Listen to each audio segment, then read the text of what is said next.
Bismillahirrahmanirrahim. Assalamualaikum warahmatullahi taala wabarakatuh. Okay, alhamdulillah kita dipertemukan lagi dalam kuliah online kita pada hari ini.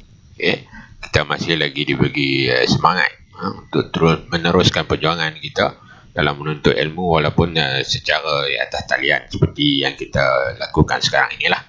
Okey, para pelajar sekalian, saya masih lagi mengharapkan agar para pelajar sekalian masih lagi bersemangat, ceria dan bersedia sepenuhnya dengan fokus yang begitu tinggi untuk mengikuti kelas kita pada hari ini.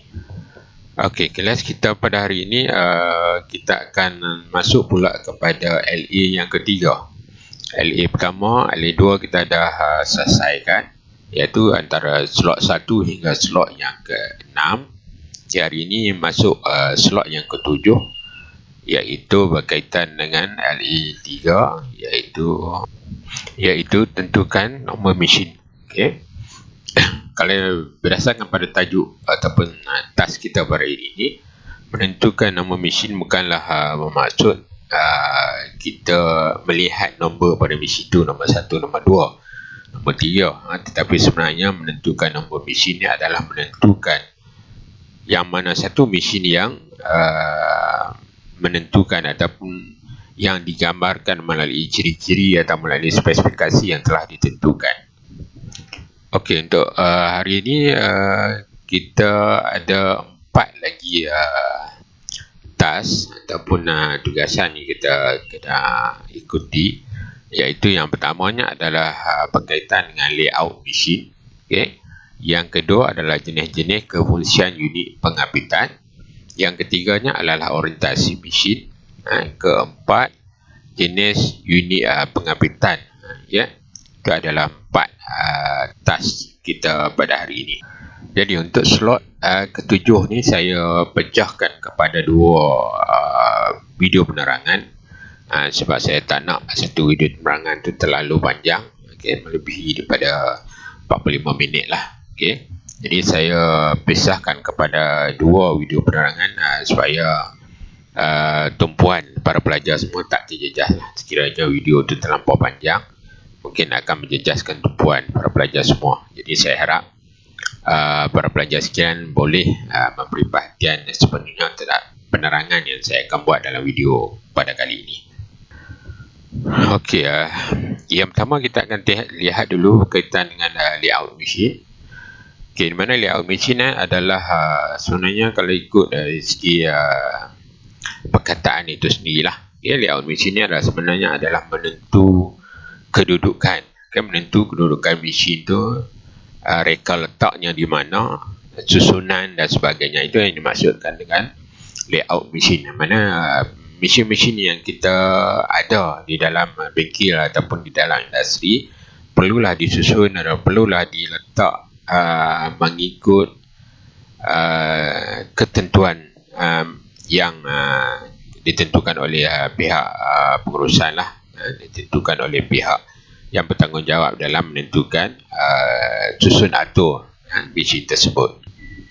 Okey, antara lain susun atur mesin mestilah berdasarkan kepada proses-proses yang terlibat secara keseluruhan di dalam operasi pengeluaran tersebut lah. Okay. Mana kita tahu dalam proses pengeluaran pengecuanan suntikan melibatkan penghasilan produk plastik, terdapat banyak kerja-kerja ni ataupun ada departmen tertentu yang telah dikhususkan, dan setiap departmen atau setiap bahagian tersebut mempunyai fungsi dan tugas masing-masing lah. Okay. Sebagai contohnya di bahagian pengeluaran, khususnya mengeluarkan ataupun menghasilkan produk plastik mengikut proses-proses tertentulah yang kita tengok sebelum ni. Mungkin terdapat 7-8 jenis proses pengeluaran plastik. Mungkin di dalam industri tersebut terdapat 2-3 jenis produk yang berbeza lah, ataupun jenis kaedah prosesan yang berbeza lah. Mungkin ada blow molding, blow filler, injection dan sebagainya lah. Dan selain daripada itu juga mungkin proses pengeluaran itu tidak terhenti di production floor itu saja. Mungkin dia melibatkan kerja-kerja tambahan, misal kata mungkin untuk kerja-kerja assembly ataupun pemasangan, kerja-kerja printing, kerja painting dan sebagainya. Ini juga perlu diambil perhatian. Susun atur ataupun layout mesin ini pentinglah supaya ia akan memudahkan perjalanan kerja kita lah, daripada satu peringkat ke satu peringkat tanpa membuang terlalu banyak masa lah. Yang ini amat dititik beratkan di dalam industri lah, terutamanya dari segi masa. Okay, ini adalah salah satu daripada contoh layout mesin, mana susun atur mesin di dalam injection molding area ataupun production floor lah. Kalau kita lihat di sini, ini adalah susunan mesin-mesin yang telah ditentukan berdasarkan kepada saiz mesin ataupun kekuatan daya pengampitan bagi mesin tersebut lah. Biasa susun atur bagi mesin ini disusun mengikut saiz lah. Saiz yang besar sehingga saiz yang lebih kecil lah di bahagian ujung sini. Jadi ini sebenarnya akan memudahkan pergerakan, ataupun kerja-kerja sampingan yang perlu dilakukan, ataupun untuk memberi ruang untuk aktiviti-aktiviti yang perlu dijalankan selain daripada proses pengeluaran itu sendiri. Mungkin di kawasan area sebelah sini mungkin ada departmen-departmen yang lain atau yang mempunyai fungsi tugas yang lain untuk menyiapkan, ataupun komplitkan dia punya proses tersebut lah sebelum dihantar pada pelanggan. Jadi setiap susunan mesin ini mestilah disusun dalam keadaan yang tertib, dalam keadaan yang elok lah, supaya kita tak nampak mesin tu duduk dalam keadaan yang berserabut. Itu antara lain juga adalah menentukan kita punya semangat atau kita punya suasana kerja yang menarik minat bagi para pekerja untuk melakukan tugas masing-masing lah. Okay, selain daripada itu juga macam saya sebutkan tadi, ia juga bergantung kepada aplikasi yang digunakan di dalam production floor itu sendiri. Mungkin kalau kita perhatikan di sini, kalau kita lihat secara jelas di sini, mungkin dia ada sistem, diwujudkan sistem silo di sini, sistem automatic material loading di sini. Ini pun perlu disusun mengikut ketetapan lah, supaya kerja-kerja yang dilaksanakan itu boleh berjalan dengan lancar lah, supaya tidak berlaku pertindihan, tidak berlaku sebelum susun atur mesin dilaksanakan di dalam production floor, terlebih dahulu sebenarnya kita kena tahulah dia punya dari segi reka bentuk ataupun dari segi saiz setiap mesin yang kita akan letakkan ataupun susunkan di dalam production floor tersebut lah. Jadi kita perlu mengenal pasti terlebih dahulu drawing ataupun dia punya reka letak ataupun reka bentuk mesin itu sendiri, dan berdasarkan kepada reka bentuk ataupun drawing tersebut memudahkan kita untuk buat perancangan, untuk buat penyusunan di dalam production floor. Ini bagi memudahkan kerja-kerja second proses penyelenggaraan dan sebagainya. Ini adalah sangat penting lah. Jadi antara lain, jadi para pelajar juga di dalam tajuk yang lain perlulah belajar untuk membaca drawing, technical drawing, kan, membaca drawing yang telah diberikan, nak lihat, nak tentukan saiz, nak tentukan bentuk dan sebagainya lah, bagi sesuatu mesin yang kita akan susun di dalam industri kita, dalam production floor kita. Okey, sekarang kita beralih pula kepada tajuk yang kedua, iaitu kefungsian unit pengampitan mesin. Yang ini kita kelaskan berdasarkan saiz acuan. Apakah spesifikasi ataupun kefungsian unit pengampitan mesin itu berdasarkan kepada saiz acuan.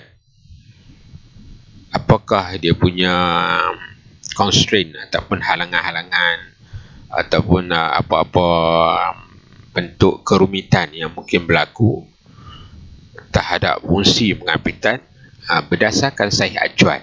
Okay, jadi kita akan lihat satu persatu lah. Okay, kat sini juga beberapa critical spesifikasi lah. Okay. Spesifikasi tertentu yang kita anggap sebagai kritikal. Sebab apa kritikal di sini? Sebab dia akan menentukan kesesuaian penggunaan spesifikasi tersebut lah.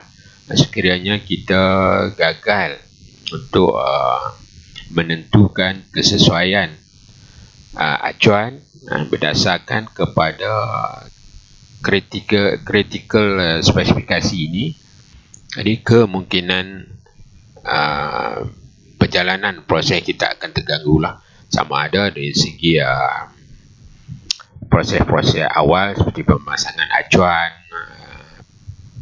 pergerakan dan sebagainya, ataupun sehingga peringkat akhir di mana peringkat pembentukan produk itu sendiri, penghasilan produk itu sendiri. Mungkin terdapat defect tertentu pada produk yang kita gagal untuk atasi. Ini disebabkan oleh kesilapan kita dalam menentukan kesesuaian critical spesifikasi ini dengan saiz acuan yang kita gunakan.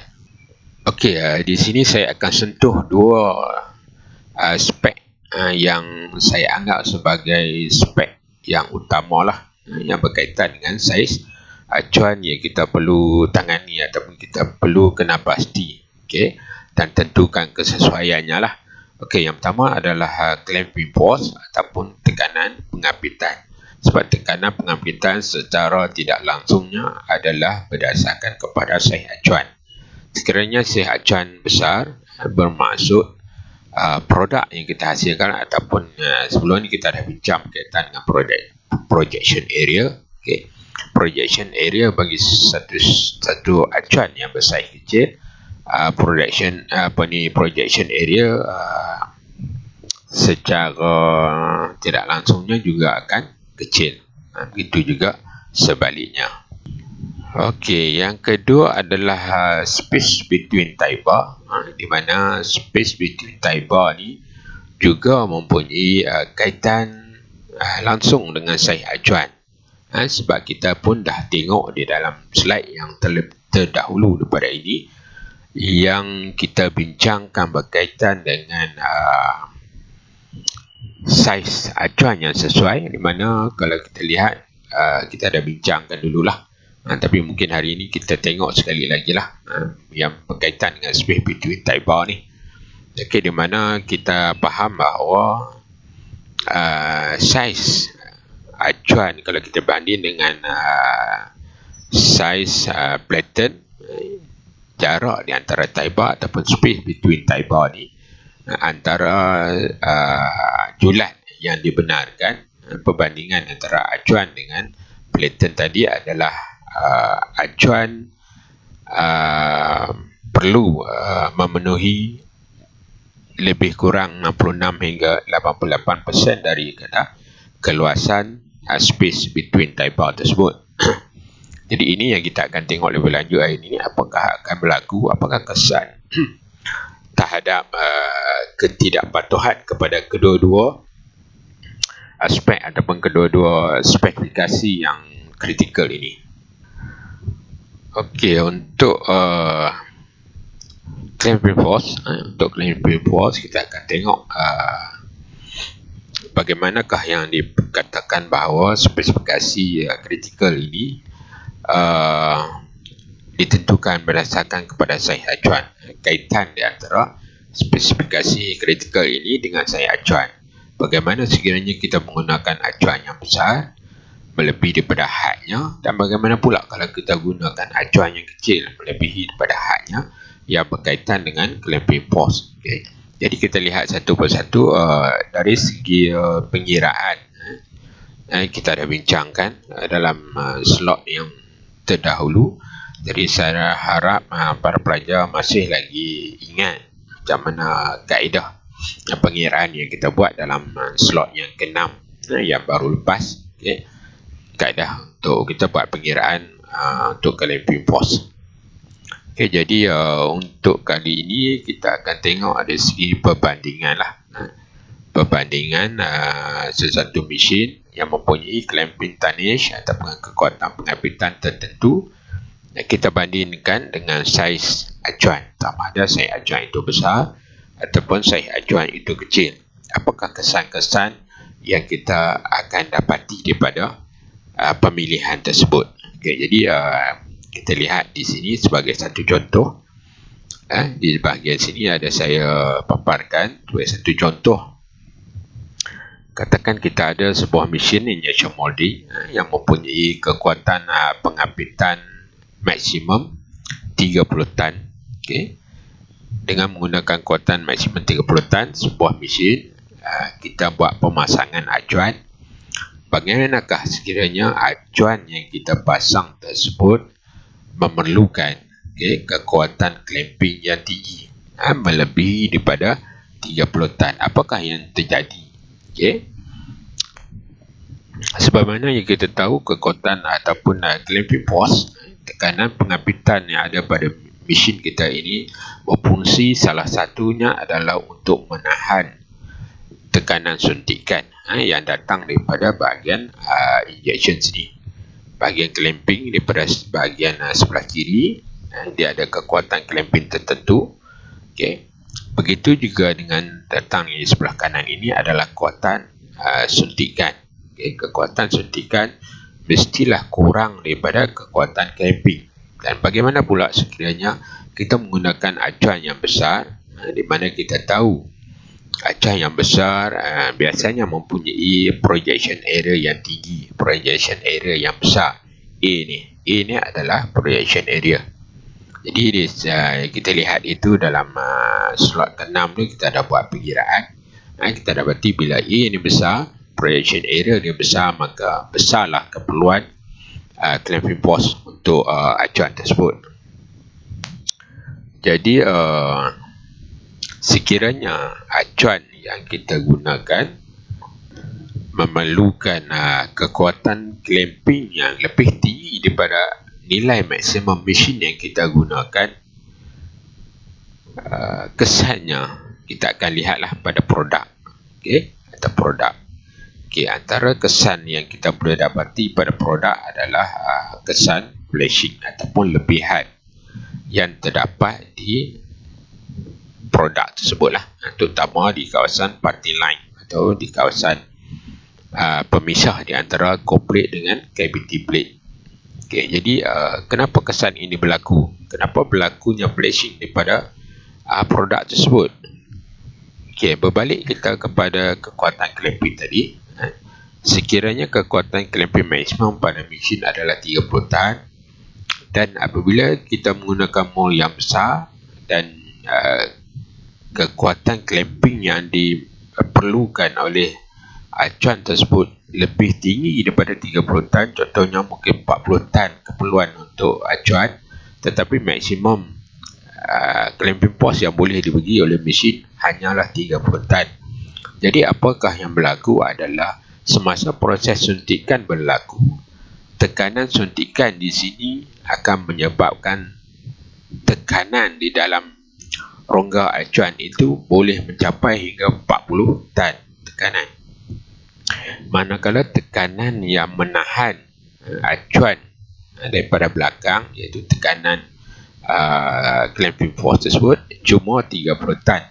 Ini menyebabkan bahagian acuan di parting line, di bahagian pemisah ni, okay, di bahagian tengah ni pemisah, bahagian koplet akan tergerak ke belakang sebab ditolak oleh tekanan suntikan yang tinggi di sini. Jadi apabila bergerak ke belakang, dia akan membuka ruang pada parti lain pada acuan kita. Itulah yang menyebabkan terdapatnya flashing di sini. Sebab apa? Lelehan material yang disuntik melalui sistem runner ke dalam produk, ke dalam kaviti acuan tersebut, akan keluar di sebahagiannya di bahagian parti lain, bahagian tepi-tepi produk ni. Itu yang menyebabkan berlakunya flashing. Itu bagi saiz acuan yang besar yang memerlukan tekanan clamping yang melebihi daripada tekanan maksimum yang boleh diberikan oleh sesebuah mesin pengacuan dan suntikan. Manakala sekiranya produk ataupun acuan yang kita gunakan itu adalah terlampau kecil, terlampau kecil, tetapi setting clamping yang kita buat tu tinggi, setting clamping yang kita buat di situ tinggi, sebab dia mempunyai kekuatan clamping maksimum 30 tan. Jadi sebab itu kita perlu membuat pengiraan yang khusus untuk menentukan keperluan acuan tersebut untuk menilai seberapa banyak tekanan pengapitan yang diperlukan oleh acuan tersebut. Sekiranya acuan tersebut memerlukan nilai dalam contohnya 10 tan. Contohnya 10 tan, tetapi setting yang kita buat pada mesin pengacuan suntikan, iaitu clamping force yang kita laraskan di sana, mungkin melebihi daripada keperluan. Mungkin kita set dalam 20 tan, tetapi keperluan untuk mol yang kecil tersebut adalah cuma 10 tan saja. Jadi kita lihat pula apakah kemungkinan yang akan berlaku kepada produk kita. Jadi kemungkinan ada dua masalah yang mungkin, ataupun ada dua defect yang mungkin berlaku sekiranya penggunaan setting ataupun pelarasan clamping force lebih tinggi daripada keperluan acuan tersebut. Lebih tinggi di sini saya maksudkan sebagai julat, perbezaannya jauh. Bisa kata perlu 20, perlukan 10 tan, mol perlukan 10 tan, tapi setting 20 tan. Kalau mol perlukan 10 tan, kita setting dalam 12 tan, mungkin tak ada masalah sangatlah. Tapi sekiranya perbezaan setting tu jauh, kemungkinan perkara ini akan berlaku lah. Ada dua masalah ataupun dua defect yang mungkin berlaku. Yang pertama adalah bermark, dan yang kedua pula adalah short. Kedua-dua masalah ini berlaku disebabkan oleh tekanan pengapitan yang tinggi. Bagaimana masalah kedua-dua masalah itu boleh berlaku? Bermark dan juga short berkaitan dengan clamping force. Mana yang kita tahu, contohnya macam short, apa yang secara dasarnya yang kita tahu, kalau short ini menunjukkan bahawa pengisian material atau amount ataupun jumlah material yang kita masukkan ataupun kita suntik ke dalam acuan itu mungkin tidak mencukupi. Secara dasarnya kita faham begitu. Begitu juga dengan bermark. Mungkin terlampau banyak material yang kita suntik ke dalam acuan, itu mungkin berlakunya bermark. Itu secara dasarnya. Tapi bila kita teliti, kita fokuskan kepada clamping force yang dilaraskan di sini, kita dapat membuat satu penjelasan kenapa perkara tersebut berkaitan dengan clamping force. Kita lihat satu persatulah. Dan sebenarnya kedua-duanya ni mempunyai satu penjelasan sajalah. Apa penjelasannya? Apabila kita menggunakan clamping force yang tinggi kepada sesuatu acuan melebihi daripada keperluannya, apa yang mungkin berlaku, terutamanya sekiranya material untuk pembuatan acuan tersebut bukanlah material yang begitu yang mempunyai strength yang tinggi lah. Mungkin bukan hardened steel dan sebagainya lah. Mungkin logam biasa yang digunakan. Apa yang berlaku di sini apabila tekanan tinggi dikenakan pada sesuatu acuan, tekanan tinggi tersebut akan menghimpit komponen ataupun bahagian acuan lah. Kedua-dua bahagian tersebut akan dihimpit dengan satu tekanan yang tinggi. Okey, kalau para pelajar masih ingat lagi di dalam tajuk slot yang ketiga ataupun slot keempat yang berkaitan dengan acuan, kita tahu pada acuan terdapatnya satu bahagian ataupun satu komponen di dalam tu yang kita panggilkan sebagai venting system. Venting system ni berfungsi untuk mengalirkan udara yang terperangkap di dalam acuan keluar daripada acuan tersebut semasa proses suntikan berlaku, iaitu material akan mengambil alih rongga di dalam acuan.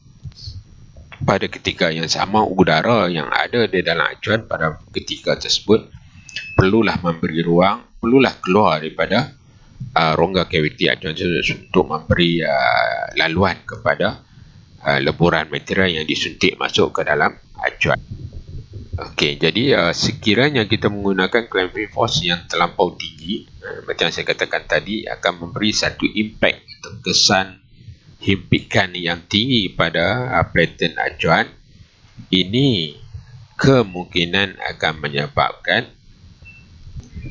saluran venting system kita yang ada pada acuan itu menjadi lebih kecil, ataupun sebab venting system ini adalah satu laluan yang sangat halus yang berfungsi hanya membenarkan molekul udara saja melaluinya. Jadi laluan ini ataupun venting system ini sangat nipis, sangat halus. Jadi apabila dikenakan tekanan yang tinggi ke atas acuan, kemungkinan saluran tadi akan menjadi semakin kecil, akan ditolak, dihimpit menjadi lebih kecil daripada sepatutnya.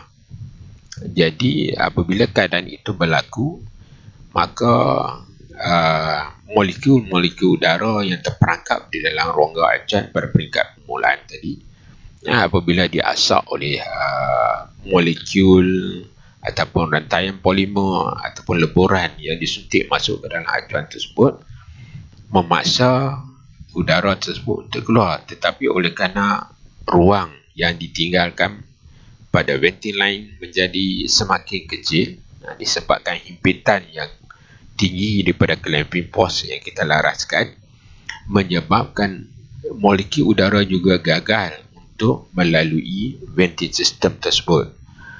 Jadi molekul udara itu juga terperangkap di dalam acuan. Dengan pergerakan, dengan suhu, dengan geseran yang berlaku di dalam acuan semasa proses suntikan berlaku, itulah yang menyebabkan berlakunya kesan bermak di bahagian ujung sini. Kawasan bermak ini menunjukkan berlakunya geseran dan haba yang tinggi terhasil diakibatkan oleh geseran antara molekul material dengan molekul udara yang terperangkap tersebut. Itu yang menyebabkan bermak tersebut. Begitu juga dengan short ataupun short molding di sini, produk tak penuh. Itu juga salah satu daripada perkara yang disebabkan oleh venting system kita dah tertutup ataupun mengecil, dan menyebabkan di dalam rongga acuan kita terdapat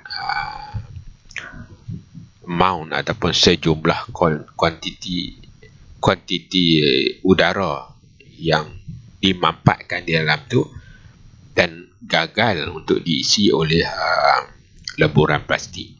Jadi kawasan yang gagal diisi oleh bahan plastik kerana terdapatnya molekul udara, itulah menyebabkan terjadinya kawasan yang tidak dapat dipenuhi oleh leburan tersebut. Maka produk kita akan jadilah short. Ya. Jadi kedua-dua masalah ini disebabkan oleh venting system yang mengecil ataupun venting system yang tersumbat gagal untuk memberi ruang supaya udara keluar, disebabkan oleh pelarasan clamping force yang terlampau tinggi, melebihi daripada had acuan keperluan acuan yang kita pasang pada mesin tersebut. Okey, balik kita kepada spesifikasi kritikal yang kedua, iaitu space between tie bar. Okey, ini juga kita dah bincang dalam slot sebelum ni, mungkin slot ke-6 kalau tak silap saya. Okey, apa dia space between tie bar? Okay, space between tie bar, macam kita lihat dulu juga, adalah ruang di antara tie bar. Okey, di sini yang kita maksudkan sebagai ruang di antara tie bar, ini adalah platen mesin secara keseluruhannya. Okey, di sini. Dan yang bulat di sini, ini menunjukkan ini adalah keratan rentas lah sebenarnya. Jadi pandangan yang kita dapat adalah yang bulat ini adalah tie bar pada platen mesin kita lah. Okey, ruang di antara tie bar, space between tie bar ni adalah di antara tie bar ini. Sebelah dalam, okey, sebelah dalam di sini, kan, sebelah bawah dan sebelah atas di sinilah mana titik-titik persilangan ni adalah ruang yang kita sebut sebagai space between tie bar. Ini yang dihitunglah untuk menentukan kesesuaian acuan, pemasangan acuan pada mesin kita lah. Okey, jadi kita tengok kat sini, diberi di sini adalah, ini adalah rule of thumb ataupun peraturan ataupun satu garis panduan atau guideline yang diberikan kepada kita bahawa pemasangan acuan pada platen mesin mestilah lebih kurang lah di antara 66% sehingga 88%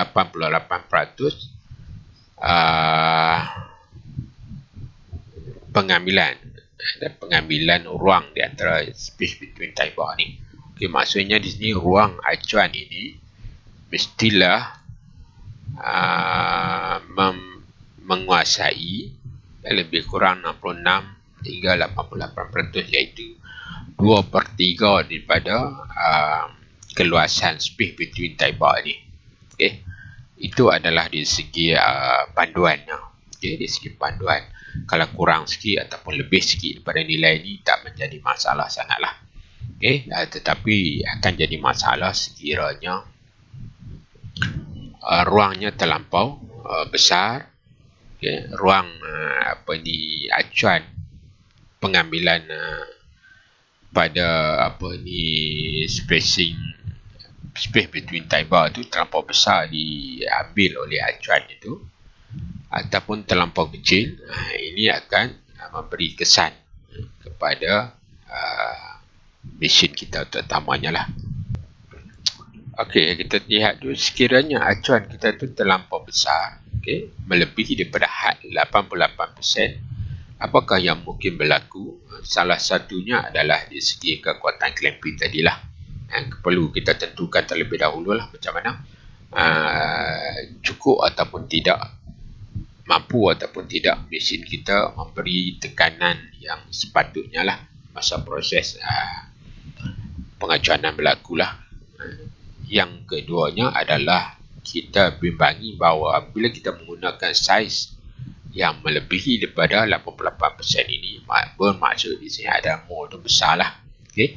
Mol yang besar, kita takut bahawa ia akan menutupi sebahagian daripada lubang ataupun rongga-rongga yang disediakan untuk pemasangan acuan. Okey, maksud saya di sini adalah pada platen mesin kita ni ada ruang-ruang yang kita buat yang mempunyai trip, di mana apabila pemasangan acuan dibuat, kita akan buat pengikatan acuan tersebut lah dengan menggunakan skru yang diikat pada lubang-lubang yang mempunyai trip pada acuan pada platen tersebut lah. Jadi sekiranya kita menutup ruang tersebut atau menutup ruang-ruang yang dihaskan kepada untuk kita letakkan skru untuk pengikatan acuan tersebut, jadi kita agak sukar untuk menempatkan acuan pada platen tersebut lah. Jadi lubang-lubang tu dah tertutup. Okey, itu sekiranya kita meletakkan acuan yang besar. Okay, bagaimana pula kalau kita meletakkan acuan yang besar kecil, kurang daripada 66%? Okey, sekiranya kita letakkan acuan yang jauh lebih kecil daripada 66% ini, apa yang mungkin berlaku adalah kita lihat sikit dari segi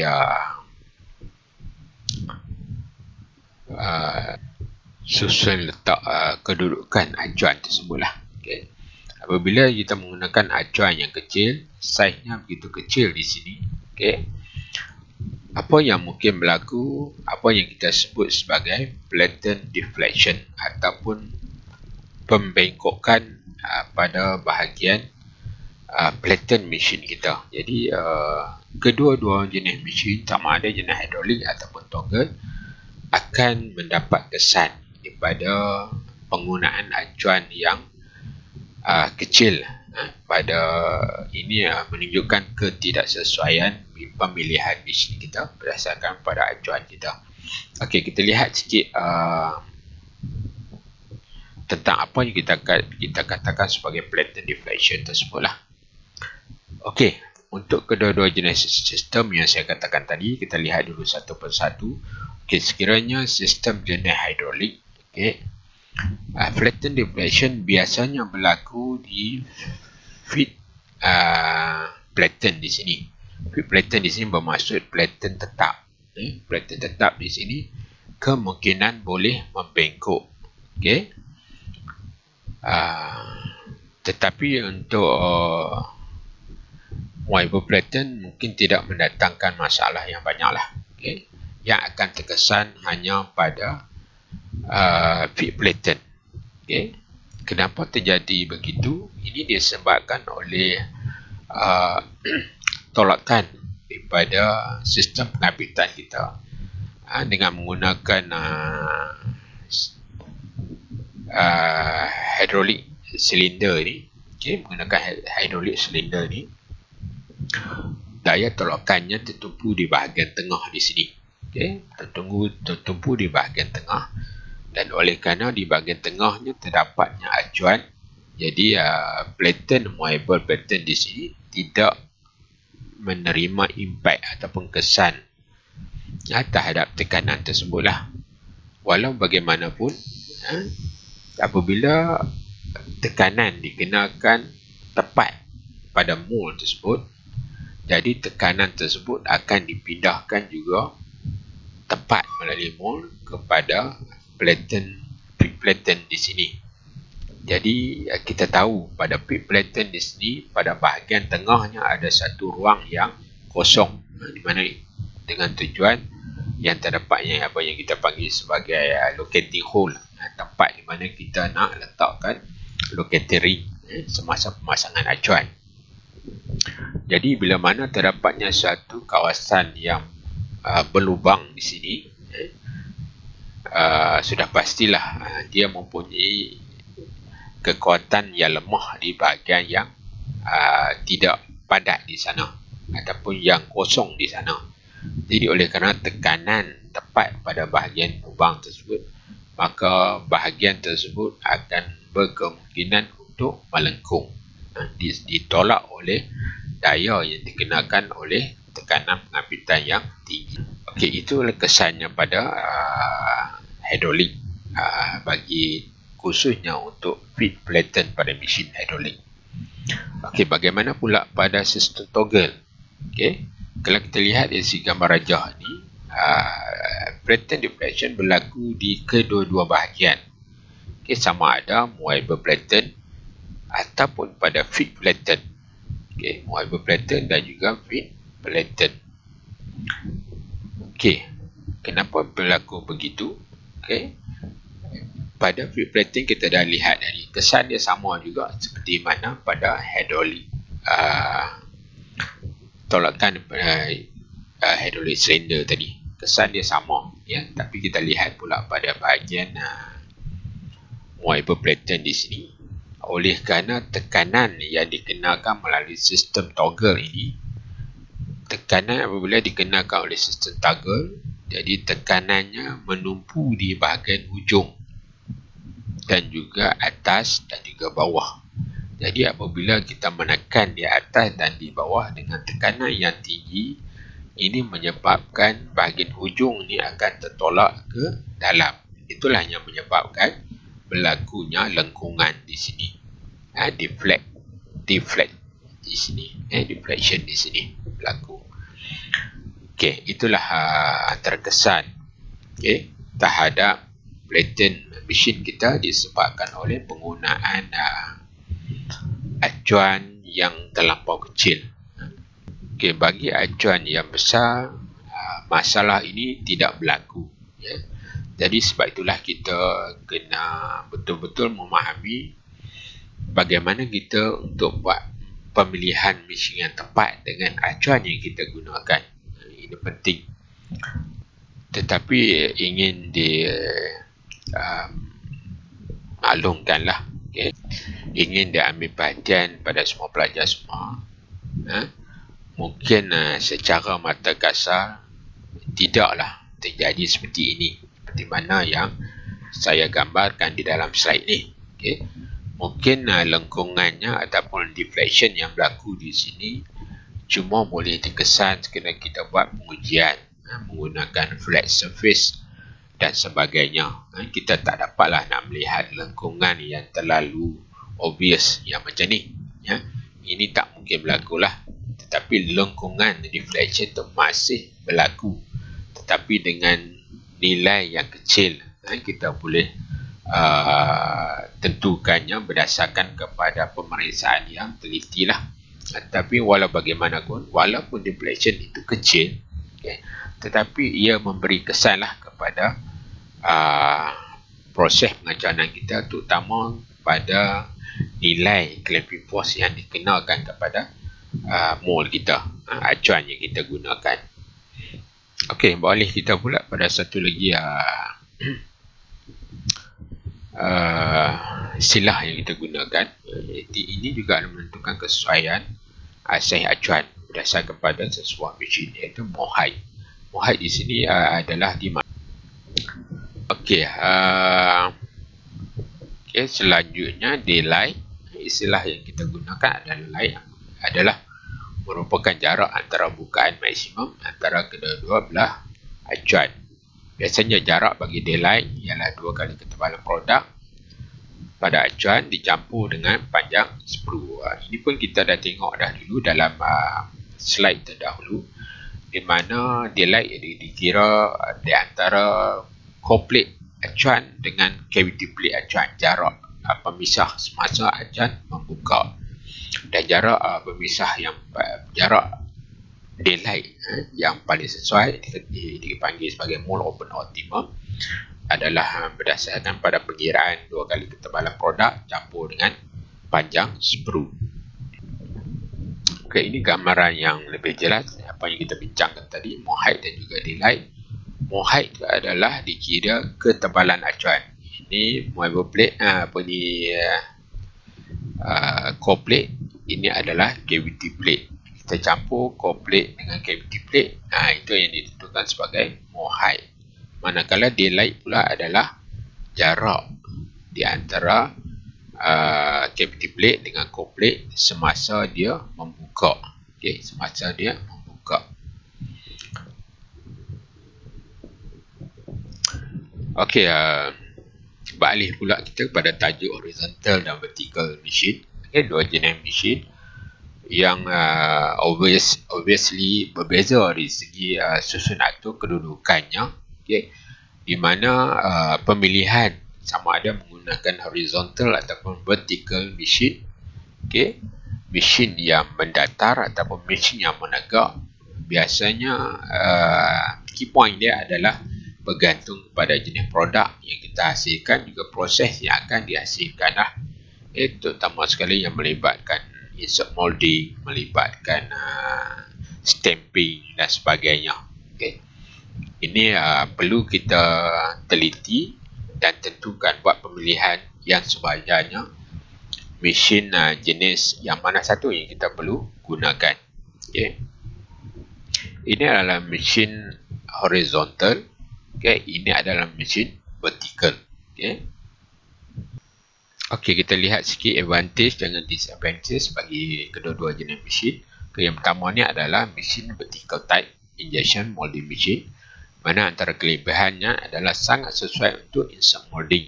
Di mana insert molding ni kita masukkan sesuatu bahan logam, misal kata di dalam rongga acuan sebelum proses suntikan berlaku. Jadi oleh kerana kedudukannya menegak, jadi ini memudahkan kerja untuk kita masukkan insert tersebut. Jadi kos mesin lebih murah berbanding dengan horizontal type. Ini antara kelebihannya. Begitu juga dengan ruang penempatan mesin. Kalau kita tengok ruang penempatan dia kecil saja, dia meninggi ke atas. Ini menjimatkan penggunaan ruang dan sangat sesuai untuk book mold ataupun insert rotary table. Okay. Dalam kitaran masa yang pendek.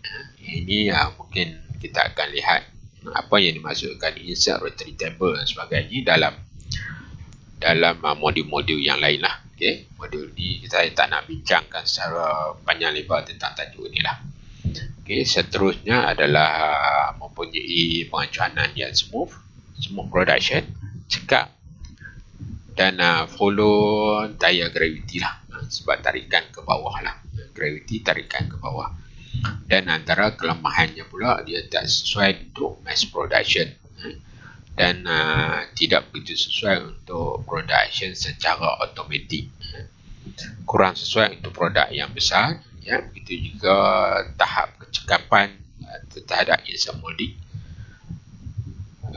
yang tinggi lah. Kecekapan terhadap insert molding tinggi, tetapi untuk penggunaan biasa ia agak terbatas. Okey, ini adalah jenis horizontal type injection molding machine. Inilah jenis yang biasa kita dapati di mana-mana industri pengeluaran barangan plastik ataupun di bengkel-bengkel latihan dan sebagainya lah. Yang ini adalah common mesin yang biasa digunakan di industri lah. Okay, kita lihat sikit kelebihan dan kekurangannya. Okay, sangat sesuai untuk produk saiz sederhana dan besar, sesuai untuk mass production dan lasak. Boleh beroperasi dalam mode semi automatic dan automatic lah, dengan mudah sekali lah. Dan ia merupakan most commonly used mesin yang merupakan pilihan utama terutama bagi industri pengeluaran plastik lah. Okey, dari segi kelemahannya agak kurang sesuai untuk insert molding sebab kedudukannya. Okey, mungkin semasa pemasangan insert tersebut mungkin insert boleh jatuh dan sebagainya lah. Ruang mesin yang lebih besar berbanding dengan vertical type tadi. Okay, production agak perlahan, sedikit perlahan lah. Dengan kos mesin yang agak tinggi secara bandingan kalau kita bandingkan dengan mesin jenis vertical tadi. Okey, saya rasa untuk tajuk ni kita sampai di bahagian penghujung lah. Seperti mana yang saya katakan tadi, sekiranya terdapat apa-apa kemusykilan ataupun terdapat apa-apa masalah, pertanyaan yang ingin disuarakan oleh pelajar, di sini saya sediakan satu alternatif lah, di mana sebarang masalah tersebut para pelajar boleh pergi kepada YouTube channel yang saya bina di sini dan tinggalkan sebarang komen atau pertanyaan pada bahagian komen pada setiap video yang saya kongsikan di dalam YouTube tersebut lah. Dan sebagaimana yang saya pernah katakan bahawa semua video yang saya kongsikan di dalam YouTube channel sama dengan video yang saya masukkan dalam website HQJTM sebagai bahan pembelajaran para pelajar sekalian. Jadi saya rasa untuk kelas ataupun kuliah online kita pada hari ini untuk slot yang ke-6 ke-7 ini sampai di sini dulu. Jadi saya harap buat ulang kaji berulang kali untuk lebih memahami topik yang kita bincangkan di sini. Jadi saya tinggalkan para pelajar sekalian dengan ucapan Assalamualaikum warahmatullahi taala wabarakatuh.